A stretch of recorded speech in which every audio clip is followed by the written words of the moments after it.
నిజంగా దైవాన్ని నేను తెలుసుకున్నానా? నిజంగా నేను తెలుసుకున్న ఆయన దైవమేనా? నేను ఆరాధించేది ఆయన్నేనా? ఆయన నా భక్తిని భక్తి అని ధృవీకరించి నా భక్తికి పుణ్యం ఇస్తున్నాడా అని ఎంతమంది అయితే ప్రశ్న వేసుకుంటున్నారు చెప్పండి. ఎందుకు అంటే భగవద్గీతలో కూడా 4 రకాల భక్తులు ఉన్నారని చెప్పడం జరిగింది. ఎవరైతే నన్ను ఆరాధిస్తారో వారు నన్నే పొందుతారు, వారు దేవతలను ఆరాధిస్తారో దేవతలను చేరుతారు, భూత ప్రేతములను ఆరాధిస్తారో భూత ప్రేతములని వారి యొక్క రూపముల్ని పొందుతారు, నన్ను ఆరాధించేవారు నన్నే పొందుతారు, నన్ను పొందిన వారికి పునర్జన్మ ఉండదు అని చెప్పాడు. ఎంత అద్భుతమైన విషయం అండి. ఇది రెఫరెన్స్ నేను శ్లోకంతో సహా మీకు పెడతాను. 9వ అధ్యాయంలో రాజవిద్య రాజగుహ్య యోగంలో ఈ యొక్క శ్లోకం వివరంగా ఉంది. ఇక భగవంతుని ఆరాధించటం అంటే నిజంగా భగవంతుని తెలుసుకోకుండా ఎలా ఆరాధిస్తాం? అప్పుడు ఎలా తెలుసుకోవాలి? ఏంటి భగవంతుని తెలుసుకోవడం వల్ల మనకేంటి ఉపయోగం అంటే గ్రంథాలే మొట్టమొదట ఆధారాలు. ఏంటండి?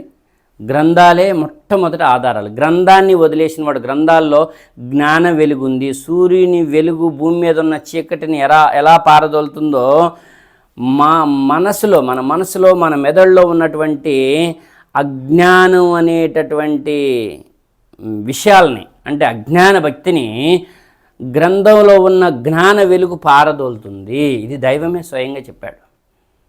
మరి ఇంత ఇదిగా చెప్తున్నాం, గ్రంథాల్లో ఏముంది, అసలు గ్రంథాల ప్రాధాన్యత ఏంటి అనేది విషయం మనం తెలుసుకుంటే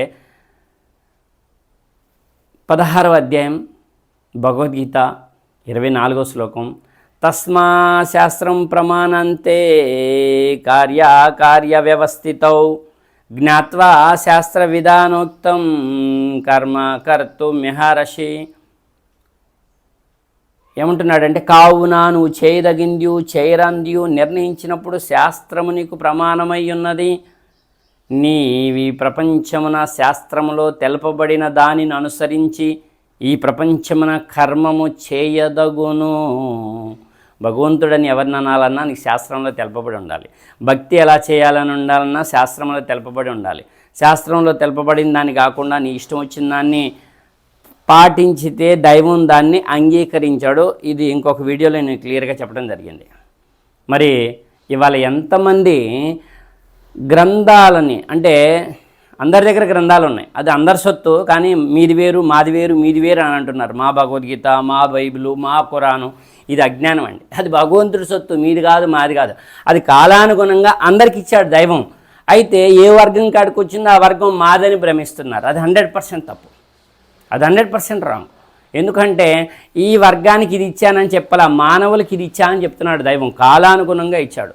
ఇక బైబిల్లో ద్వితీయోపదేశకాండం 12వ అధ్యాయం 32వ వచనంలో, మరియు నేను నీకు ఆజ్ఞాపించుతున్న ప్రతి మాటను అనుసరించి గైకొనవలను, దానిలో ఏమీ నువ్వు కలపకూడదు, దానిలో ఏమీ తీసివేయకూడదు, దాని నుండి ఏమీ తీసివేయకూడదు అని చెప్తాడు. కానీ మరి ఇది ఆజ్ఞ. కానీ నిజ దైవాన్ని వదిలేసి ఎవరైతే ధర్మ సంస్థాపన కోసం, దేవుడెవరో చెప్పటం కోసం, ప్రేయర్ ఎలా చేయాలి, భక్తి ఎలా చేయాలనేది చెప్పటం కోసం ఎవరినైతే పంపించారో వాళ్ళని దేవుడి ప్లేస్ ఇచ్చేసి దేవుడితో సమానంగా, ఆయనతో సమానంగా ఎవరూ లేరని చెప్పినా సరే ఆయనతో సమానంగా పుట్టిన వాళ్ళని పుట్టించేవాడే దేవుడు, పుట్టేవాడు దేవుడు అవడు. మీరు 7వ తరగతి పిల్లగాల కాడ నుంచి అడగండి, ఎవరినైనా ఆపద వచ్చినప్పుడు కానీ నిజంగా వాళ్ళని మనస్ఫూర్తిగా అడిగితే పుట్టించేవాడే దేవుడు అని ఉంటుంది, మనసులో గుండెల్లో ఉంటుంది. లాక్ చేశాడు. గ్రంథాల్లో కూడా పుట్టించేవాడే దేవుడు, పుట్టినవాడు దేవుడు అవడు అని చెప్పి క్లియర్గా ఉంటుంది. పరిశుద్ధ బైబిల్లో కానీ, భగవద్గీతలో కానీ, ఖురాన్లో కానీ ఈ దేవుడి లక్షణాలు, దేవుడు ఒకే ఒక్కడనే విషయం, దేవుడి లక్షణాలు కానీ స్పష్టంగా ఉన్నాయి. ఇవి తెలిస్తే సమాజానికి పెద్ద మేలు జరుగుతుంది. ఎందుకంటే అందరూ దైవాన్ని తెలుసుకుంటారు, దైవానికి భయపడతారు. ఈ భూలోకంలోది ఎంత సంపద ఉన్నా అది చిన్నదే. అర్థమవుతుందా? పరలోకంలో ఇచ్చేది చాలా పెద్దది. ఇక్కడ ఎంత పెద్ద నష్టపోయినా, ఎంత పెద్ద కష్టం వచ్చినా అది ఇక్కడ చిన్నదే. పెద్ద కష్టం పరలోకంలో ఉంది. కాబట్టి ఇక్కడ మనిషి జీవన విధానం, భయభక్తులు అనేవి మానవుడికి అవసరం అని చెప్పి దైవం భయభక్తులను పెట్టాడు. ఇక్కడ భౌతికంగానైతే మనం ఇక్కడ చట్టాలు ఏర్పాటు చేసుకొని చట్టాలని అధిగమిస్తే ఇక్కడ పోలీస్ కేసులు ఇట్లా సెక్షన్లు పెట్టుకొని ఈ సెక్షన్లకి ఈ పోలీస్ స్టేషన్లకి మనం భయపడి కొన్ని చాటుమాటు వ్యవహారాలని తప్పులు చేస్తున్న చట్టాన్ని తప్పించుకోవడానికి దొరకకుండా తప్పులు చేస్తున్నారు, కానీ దైవాన్ని మాత్రం తప్పించుకోలేరు అనే విషయం. దైవం చట్టం ఒకటి ఉంది, దైవం లాభం అదొకటి ఉంది. స్వర్గం ఇస్తాడు, నరకం ఇస్తాడు. ఎట్లయితే ఇక్కడ శిక్షలతో పాటు మంచి పనులు చేసే వాళ్ళకి అవార్డులు ఉన్నాయో, అవార్డులతో సత్కరిస్తారో వాళ్ళని, అలాగే ఇది భౌతికంగా ఇక్కడ మనకి కానొచ్చేది. కానీ దైవం పెట్టినటువంటి ఆ సత్కరించడం అది స్వర్గం, శిక్షించడం అది నరకం అనేటటువంటి విషయం మీ బుద్ధికి అందే విషయమే. ఆ చట్టాలు లేకపోతే ఇదంతా చిందరవందరగా ఉంటుంది. మరి దైవ చట్టం లేకపోతే అసలు భూమి ఆకాశాలే ఉండేవి కావు. ఉన్నాయి, వాటిని పాటించితేనే మనం ప్రశాంతంగా ఉంటాం.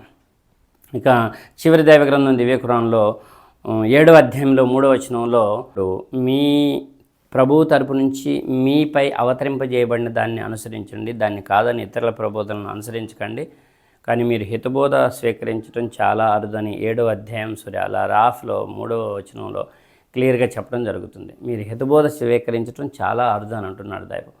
ఇంత స్పష్టంగా 3 గ్రంథాల్లో ఆజ్ఞలు, గ్రంథాలని మీరు తెలుసుకొని గ్రంథాలని అనుసరించండి అని చెప్పుంటే, గ్రంథాలని వదిలేసి మీ దేవుడు వేరు, మా దేవుడు వేరు, మీరు వేరు, మేము వేరు, హిందూ ముస్లిం గొడవలు, ముస్లిం క్రైస్తవుల గొడవలు, ఏంటది దేశం అల్లకల్లోలం, మత కల్లోలతో ఆ కల్లోలతో అల్లకల్లోలం కాబోతుంది. దీనివల్ల ప్రపంచానికి మెసేజ్ వెళ్ళిపోతుంది, ఇక్కడ పలానా వాళ్ళని హీనంగా చూస్తున్నారు, దానివల్ల మనకి శాంతికి భంగం కలుగుతుంది. భారతదేశం మరి మనకి మొత్తం ప్రపంచానికి ఆదర్శంగా కావాలి అంటే, విశ్వ గురువు కావాలి అని అంటే గ్రంథాల్లో ఉన్నది తెలుసుకొని మనం అందరం ఎవరిదైనా ఒంట్లో ఉన్నది రక్తమే, అందరం రక్త సంబంధికులం.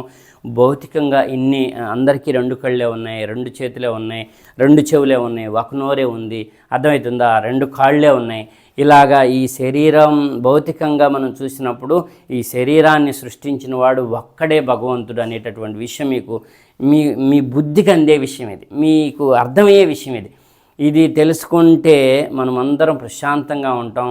గ్రంథాల్లో ఉన్నటువంటి మహత్తర జ్ఞాన సంపదను మనం తెలుసుకుంటే అందరం కలిసిమెలిసి ఉంటాం. ఐకమత్యమే మహాబలం. భారతదేశాన్ని విశ్వ గురువుగా నిలబెట్టాలి అంటే ఏకైక మార్గం గ్రంథాల్లో ఉన్నటువంటి మహత్తర జ్ఞాన వెలుగుని పండితులు, యుగపురుషులు, ఋషీశ్వరులు వేరు భావన లేకుండా ఒకే భావనలోకి, అందరం ఒకటే అనేటటువంటి భావనలోకి, భగవంతుడి సొత్తు మనం. ఈ పంచభూతాలు మానవులందరికీ సమానంగా ఉన్నాయి. మానవుల శరీరాకృతి భౌతికంగా అంతా ఒక తీరుగే ఉంది.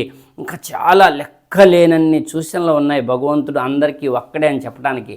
ఈ విషయం అర్థం కాకపోతే ఇక భగవంతుడే అర్థమయ్యేలా చేయాలి, లేదా మీరన్నా స్వయంగా కొంచెం ఆకాంక్ష కలిగి ఉండాలి. నిజమే ఈ చెప్పేది, ఈ మాటలు మనం ఆలోచించాలి, ఈ మాటలను పరిశీలించాలి. సమాజానికి కానీ, పిల్లలకి కానీ, కాబోయే యువతకి కానీ ఇలాంటి ఈ మెసేజ్ అందాలి అనేటటువంటి తపన ఉంటే దేశం సుభిక్షంగా ఉంటుంది. లేకపోతే మనమే నష్టపోతాం, దేశం నష్టపోతుంది. ప్రపంచం ముందు భారతదేశం దిగజారిపోకూడదు. గుర్తుపెట్టుకోండి, మనం అందరం కలిసి ఉన్నప్పుడే భారతదేశ ఖ్యాతి, గౌరవం, కీర్తి అన్నీ కూడా ఉన్నత స్థాయిలో, ప్రపంచ స్థాయిలో పెరుగుతాయి. అదొక్కటే విశ్వగురువుగా నిలబెట్టాలి అంటే అందరి దగ్గర గ్రంథాల్లో ధర్మం ఉంది, భగవంతుడు ఒక్కడే, భగవంతుడి మార్పు లేదు, భాషలే మార్పు అని తెలుసుకోవాల్సిన అవసరం, ఆయన ఆజ్ఞల్ని పాటించాల్సిన అవసరం ఇప్పుడున్న పరిస్థితుల్లో చాలా అవసరం అని మీరు భావిస్తే ఇది సబ్స్క్రైబ్ చేయండి, లైక్ చేయండి, షేర్ చేయండి. ఎంఏబి తెలుగు ఛానల్ 1000కి పైగా వీడియోలు ఉన్నాయి, 1100 పైగా వీడియోలు ఉన్నాయి. అందరం సమానమే. గ్రంథాల్లో ఉన్న విషయాలని ఎన్నోసార్లు చదివి అర్థం చేసుకొని మీ ముందుకు తీసుకొచ్చేటటువంటి ప్రయత్నం చేస్తున్నాం. మమ్మల్ని మరి దీవించండి, ప్రోత్సహించండి, అందరికీ షేర్ చేయండి అని చెప్పి మనస్ఫూర్తిగా కోరుకుంటున్నాం. భగవంతుడి అనుగ్రహంతో ముందుకెళ్దాం అందరం. ఆమీన్. తదాస్తు. జై హింద్.